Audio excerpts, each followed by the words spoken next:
എൻ്റെ പേര് ഫാദർ എബിൻ, ദിവികാരുണ്യ മിഷണറി സഭാംഗമാണ്.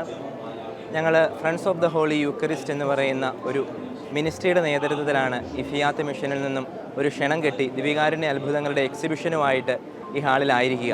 അപ്പോൾ ഈ ദിവികാരുണ്യ അത്ഭുതങ്ങൾ എന്ന് പറയുമ്പോൾ അപ്പോമീഞ്ഞും ഈശോയുടെ തിരുശരീര രക്തങ്ങളായി പ്രത്യക്ഷത്തിൽ കാണപ്പെട്ട സംഭവങ്ങളാണ്. അത്തരത്തിലുള്ള ഒരുപാട് ദിവികാരുണ്യ അത്ഭുതങ്ങളുണ്ട്. മൃഗങ്ങൾ പോലും തിരുവോസ്തിയിലുള്ള ഈശോയുടെ സാന്നിധ്യം തിരിച്ചറിഞ്ഞുകൊണ്ട് ഈശോയെ കുമ്പിട്ട് വണങ്ങി ആരാധിച്ച അത്ഭുതങ്ങൾ ലോകത്തിൻ്റെ പല ഭാഗങ്ങളിലും പല കാലഘട്ടത്തിലും നടന്നിട്ടുണ്ട്. അതുപോലെ തന്നെ നിരവധി പ്രകൃതിക്ഷോഭങ്ങളെ, പ്രകൃതി ദുരിതങ്ങളെ ദിവികാരുണ്യത്തിലുള്ള ഈശോയുടെ ശക്തമായ ഇടപെടൽ മൂലം പ്രകൃതിക്ഷോഭങ്ങളും ദുരിതങ്ങളും ഒക്കെ മാറിപ്പോയ അനേകം സംഭവങ്ങൾ ലോകത്തിൻ്റെ പല ഇടങ്ങളിലും പല കാലഘട്ടത്തിലും സംഭവിച്ചിട്ടുണ്ട്. അത്തരത്തിലുള്ള ദിവികാരുണ്യ അത്ഭുതങ്ങളെല്ലാമാണ് ഞങ്ങൾ ഈ എക്സിബിഷൻ്റെ ഭാഗമാക്കിയിട്ടുള്ളത്.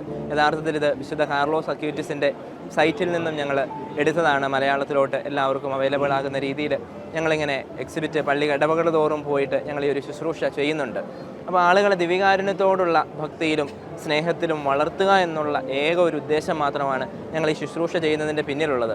കാരണം പരിശുദ്ധ കുർബാനയാണ് നമ്മുടെ എല്ലാ ഉദാശകളുടെയും കേന്ദ്രമായിട്ട്, നമ്മുടെ ക്രിസ്തീയ ജീവിതത്തിൻ്റെ കേന്ദ്രമായിട്ട് നിൽക്കുക. അപ്പോൾ പരിശുദ്ധ കുർബാനയിലുള്ള ഈശോയുടെ സാന്നിധ്യം എന്ന് പറയുക ഒരു യഥാർത്ഥമായ സാന്നിധ്യമാണ്. ഈശോ സത്യമായിട്ടും യഥാർത്ഥമായിട്ടും സത്താപരമായിട്ടും പരിശുദ്ധ കുർബാനയിൽ ഈശോയുടെ സാന്നിധ്യമുണ്ട്. അതിനുള്ള ഉത്തമ ഉദാഹരണമാണ്, തെളിവുകളാണ് ഈ ദിവികാരുണ്യ അത്ഭുതങ്ങൾ. അപ്പോൾ ഇതിനെപ്പറ്റി ആളുകൾ അറിയാനിടയായാൽ, വായിക്കാനിടയാൽ, അതുവഴി ദിവികാരുണ്യ ഈശോയിലുള്ള യഥാർത്ഥ സാന്നിധ്യത്തെക്കുറിച്ചുള്ള ഒരു ബോധ്യത്തിലേക്ക് ആളുകൾ കൂടുതലായിട്ട് വളരുകയും ദിവികാരുണ്യ ഭക്തിയിലേക്ക് വളരുമെന്നുള്ള ഒരു വിശ്വാസത്തോടു കൂടിയാണ് ഇത്തരത്തിൽ ദിവികാരുണ്യ അത്ഭുതങ്ങളുടെ എക്സിബിഷനുമായിട്ട് ഞങ്ങളിങ്ങനെ കേരളത്തിൻ്റെ വിവിധ ഭാഗങ്ങളിലൂടെ ചുറ്റി സഞ്ചരിക്കുക.